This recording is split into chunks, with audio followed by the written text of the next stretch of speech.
Bom, gente, nosso papo hoje aqui no canal é sobre radioatividade. Mais especificamente, hoje a gente vai conversar sobre fissão nuclear, sobre enriquecimento do urânio, que é um tema que me preocupa, tem muita gente vacilando com besteira, mas hoje você resolve esse problema bem aí. E a outra coisa, eu quero explicar como é o funcionamento da bomba atômica, a tão temida bomba atômica. Aliás, quando a gente pensa em radioatividade, vocês vão de convir comigo que esse tema é um tema que chama muita atenção. Porque ao mesmo tempo que a gente tem medo da radioatividade, a gente tem medo da bomba, aquelas imagens terríveis que a gente viu, a gente tem medo dos vazamentos das usinas, Fukushima, Chernobyl, de repente problemas como o Césio 137 aqui no Brasil, a gente sabe que a radioatividade todo dia salva vidas, tratamentos de câncer, exames de imagem que fazem uso da radioatividade. Então é um tema muito interessante e que deve ser debatido para que ele possa ser entendido de forma a esclarecer várias dúvidas que nós temos. Então, sempre que puder ler um pouco, entender um pouco sobre radioatividade, sempre vai valer a pena. E como o nosso papo é radioatividade, especificamente fissão, enriquecimento e a parte lá de funcionamento da bomba, eu queria lembrar que a radioatividade ela já foi descoberta há um bom tempo, né? A gente fala ali do final do século XIX, início do século XX, quando Becquerel, apoiado com Marie Curie, o casal Curie, né? Pierre Curie e Marie Curie, Becquerel descobre a radioatividade, Marie Curie e Pierre Curie conseguem isolar vários elementos que são radioativos e Rutherford começa a estudar os tipos de emissão radioativa. E aí começa um grande desenvolvimento do estudo da radioatividade. Gente, a fissão nuclear, ela não foi descoberta de imediato, ela já foi descoberta bem mais próximo da Segunda Guerra Mundial, não da Primeira, da Segunda Guerra Mundial, que é um papo que a gente vai bater aí mais na frente. Mas agora é hora, vamos partir para isso daí. A primeira coisa que eu queria ver com vocês é uma poesia de Vinícius de Moraes que faz alusão a esse termo da bomba atômica, a esse terror que foi a bomba atômica. Então, ó, se não está inscrito, se inscreve. Se curtiu o vídeo, bota o teu like, porque levar informação de qualidade, gente, é sempre bom. Então vamos ajudar a fazer coisas boas. Vamos nessa, vamos trabalhar que hoje é um ótimo dia para você aprender química. Bora!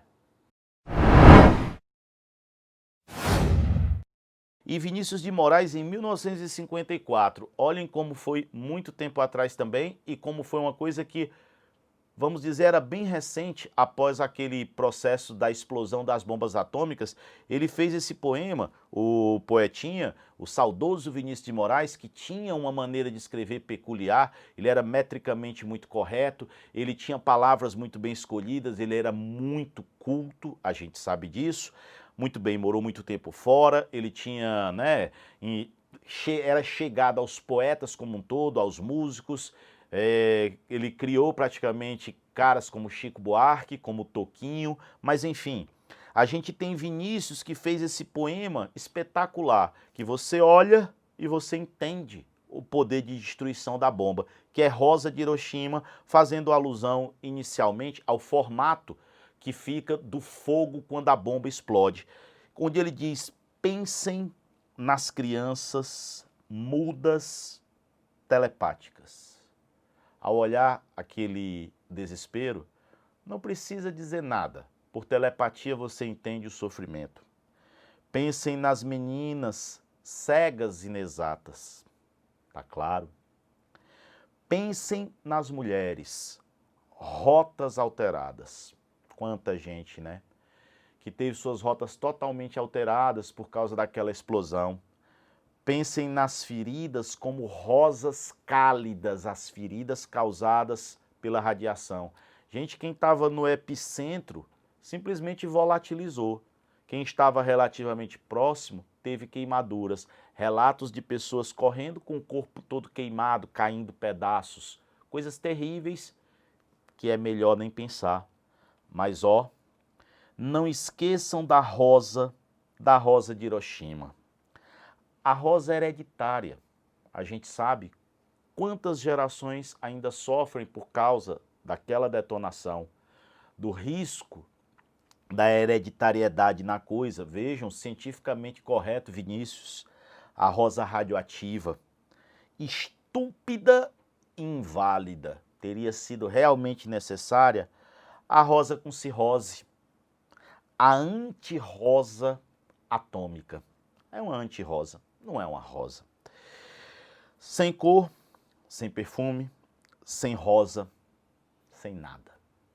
Vinícius de Moraes. Vale a pena lembrar sempre para que os mesmos erros não voltem a ser cometidos. Pra frente, gente. Povo, a primeira coisa é o termo fissão. Quando você diz uma coisa foi fissionada, fissão é quebra, ruptura. Então, quando uma coisa é fissionada, ela é quebrada.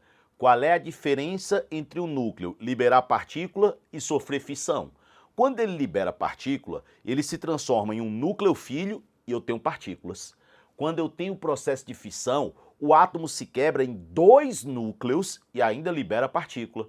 Então, os que a gente tinha visto só produz um núcleo. Agora, a partir de 1, eu vou produzir 2. É como se o elemento ele fosse quebrado em 2 partes que não são iguais. Então, olhem a situação. Olhem o histórico da descoberta.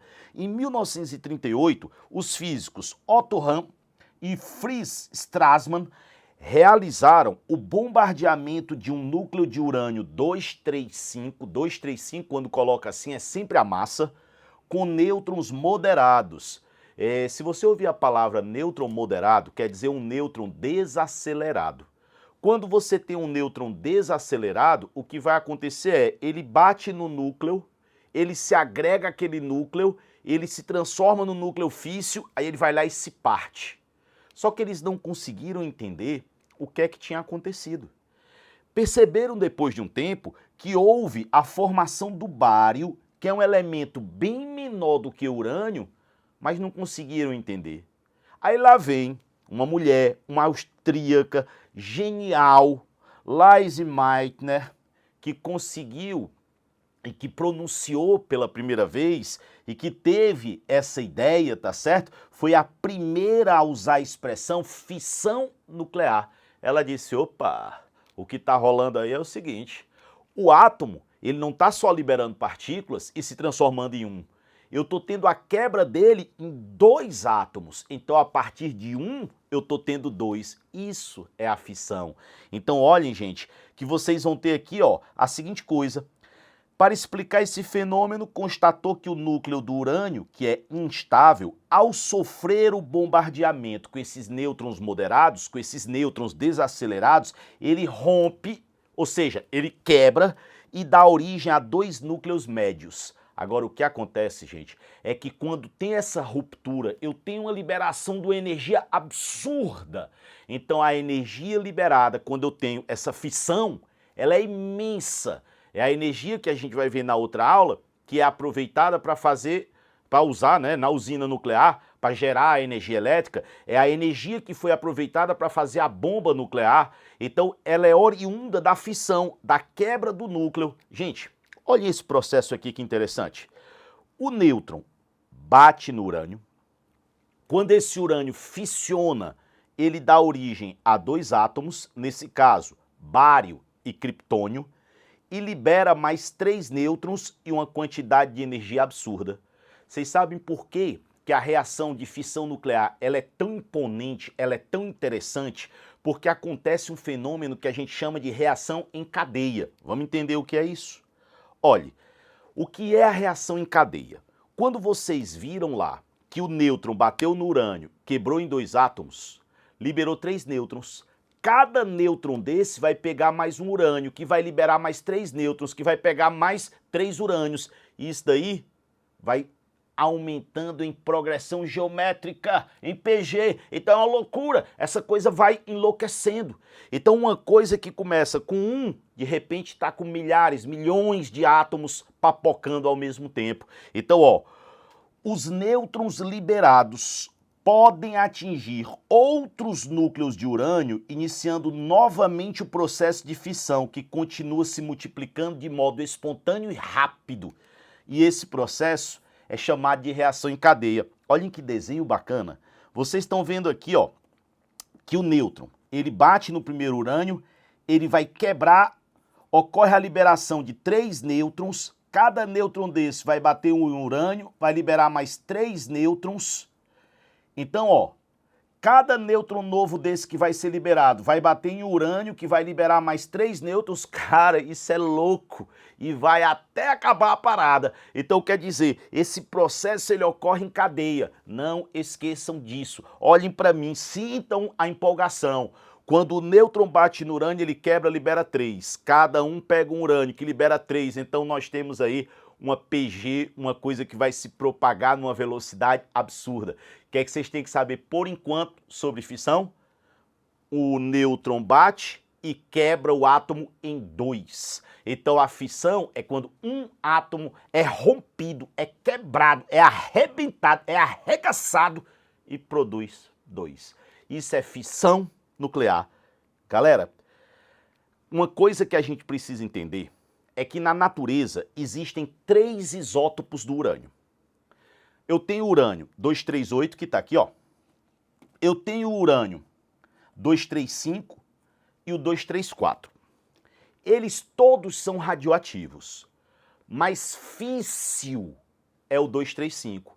Isso quer dizer que o 238, se eu jogar um nêutron nele, ele não vai se quebrar em 2.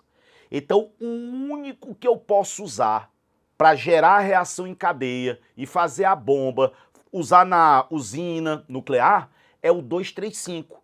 Então a gente chama esse 235 de urânio físsil. Lembrem, os outros são radioativos, mas eles não são físseis, quer dizer, eles não se rompem quando são atingidos por um nêutron, eles continuam liberando partículas e vão decaindo aos poucos. O 238 vai decaindo numa fila até chegar no chumbo. Agora, o urânio 235, na hora que ele recebe um nêutron, ele é um núcleo fértil, né? Ele é fertilizado, recebe esse nêutron e se quebra, e ele é físsil. Quando vocês ouvirem enriquecimento do urânio, tem gente que bobamente pensa que enriquecer urânio é transformar o 238 no 235. Gente, não é isso. Não é transformar o 238 no 235. Enriquecer urânio, o que acontece é, olhem as proporções. Na natureza, 99,27%, 99,3% é o 238. 0,7% é o 235. A quantidade que tem do 234 é muito pequena, né? É até desprezível. Então, o que é enriquecer o urânio? É aumentar a porcentagem do 235. Se eu aumento a porcentagem do 235, eu estou enriquecendo. Se eu tiver uma porcentagem lá de 10, eu já posso até usar em usina nuclear. Mas para usar na bomba, a gente vai ver que eu preciso de um enriquecimento muito maior. Então, se tiver só 0,7%, eu não consigo, esse combustível, ele não é um combustível que é físsil. Eu tenho que enriquecer para que ele se torne físsil e se torne passível de ser utilizado na usina ou na bomba. E não esqueçam, enriquecer é aumentar a porcentagem do 235. E como é que você faz isso? Gente, existem 2 maneiras, ultracentrifugação ou difusão gasosa. Eu pego esse urânio 235, esse 238, eu reajo com o flúor e eu vou formar UF6, hexafluoreto de urânio. Só que vocês sabem que há uma diferença de massa entre os dois. Se eu centrifugar, eu consigo separar o 238 do 235. Se eu consigo separar o 238 do 235, eu posso pegar só o 235 e aumentar a porcentagem dentro de uma mistura. Então o meu objetivo é separar a fim de que eu possa aumentar a porcentagem. Então, pelo amor de Deus, lembrar, enriquecer urânio é aumentar a porcentagem. Eu posso fazer uma ultracentrifugação ou uma difusão gasosa, e a difusão gasosa eu separo por diferença de velocidade. Como o 235 é mais leve, ele vai andar mais rápido. Então, se eu colocar uma parede para separar, e eu começar a deixar eles transitarem por essa parede, o 235 passa mais rápido, eu vou ter uma concentração maior de 235. Isso é a difusão gasosa. Então, ó, real e oficial. E não esquecer que não é o 238 ser transformado em 235. Isso não faz o menor sentido. É aumentar a porcentagem. E para aumentar a porcentagem, eu tenho que separar esses 2 isótopos. Tá feito isso daí? Então isso é a fissão. que infelizmente foi a primeira coisa que foi feita usando a fissão. Não se começou pela usina, se começou pela bomba, até porque as primeiras descobertas são de 1938 e a gente está à beira da Segunda Guerra Mundial. Então a gente tem lá a Segunda Guerra começando em 39 e indo até 45. E a gente sabe que as bombas de Hiroshima e Nagasaki basicamente encerraram a guerra, porque ali nós já tínhamos a rendição da Alemanha, mas ainda não havia a rendição do Japão. E ali os Estados Unidos, em uma forma de mostrar toda a sua força, tanto para o Japão como para avisar para os outros países do mundo que já tinha a tecnologia nuclear, lançou de qualquer jeito as bombas que muito possivelmente não havia essa necessidade. Mas enfim, nossa discussão é sobre a química. Gente, do enriquecimento do urânio, que é aumentar a porcentagem do 235, que é o físsil, que é aquele que é capaz de se quebrar. Então, ó, urânio enriquecido de modo a elevar até 90%. Lembre que na natureza é 0,7. Eu tenho que deixar 90%. Então o enriquecimento ele é altíssimo. Se ligaram dessa situação? Muito alto. Eu tenho que reunir uma certa quantidade de urânio enriquecido determinado, denominado massa crítica, que é a menor massa fissionável para sustentar a reação em cadeia. Aí você vai, Michel, complicou. Sabe que não complicou, não? Porque vocês imaginam uma coisa. Se eu tiver uma massa muito pequena de urânio, quando começar a desintegração vai liberar 3 nêutrons, vão pegar 3. Aí se for muito pouco urânio, os outros nêutrons vão escapar. E não pegam mais urânio nenhum, vão escapar. Então eu tenho que ter uma massa para sustentar os nêutrons dentro daquela massa. Se vocês olharem, eu meio que desenhei aqui para vocês verem, ó. Imaginem que esse nêutron bate nesse urânio, aí ele se quebra, ele libera 3 nêutrons, mas os nêutrons vão para fora da massa. De que adianta esses 3 nêutrons aqui? De nada. Agora, se eu tiver a massa crítica, o que é que vai acontecer? Ó, bateu o nêutron, quebrou, separou, liberou 3 nêutrons, ainda está dentro da massa. Então vai pegando mais 3, 3, 3, 3. Então eu tenho uma massa mínima para que possa haver uma sustentação. Se a massa for menor, na hora que os nêutrons começarem a ser produzidos, eles vão escapar e a reação não ocorre na velocidade que precisa para que eu tenha a detonação da bomba. Então massa crítica, lembrem, é a menor massa para que essa reação se sustente, para que os nêutrons não escapem, para que ocorra uma detonação absurda. Muito bem, esquema da bomba. A gente lembra lá das bombas que a gente tinha Little Boy, Fat Man, a gente tem Hiroshima, Nagasaki. Uma das bombas era de urânio, a outra era de plutônio. Aí eu não sei se todo mundo lembra, mas a primeira foi Hiroshima, depois foi Nagasaki. Primeiro urânio, depois plutônio. O poder de detonação da bomba de Nagasaki era bem maior do que a de Hiroshima, mas causou menos destruição porque Nagasaki não era tão plano como era Hiroshima. Inclusive, Nagasaki não era o alvo original, né? Nós tínhamos uma outra cidade como alvo original, mas como não estava dando para visualizar bem, trocaram para Nagasaki. Mas como é que funciona essa bomba? Eu vou levar 2 pedaços de urânio separado, urânio enriquecido. Se eu juntar, eu tenho a massa crítica, mas separados não dá para ter a reação em cadeia, a fissão em cadeia, só na hora que junta. Então, olhem como é o esquema. Eu vou pintar aqui para vocês verem. Ó, eu levo aqui urânio e eu levo aqui urânio. O que é que acontece? Quando eu juntar esses pedaços de urânio, eu formo uma massa crítica. Separados não tem problema. Então eu tenho aqui um explosivo, ó. Eu tenho aqui um explosivo que na hora que for detonado, o explosivo empurra o urânio encosta e forma a massa crítica e começa a destruição. Então é um sistema relativamente simples, mas que obviamente envolveu uma tecnologia de ponta à época, a gente já está falando de muito tempo atrás.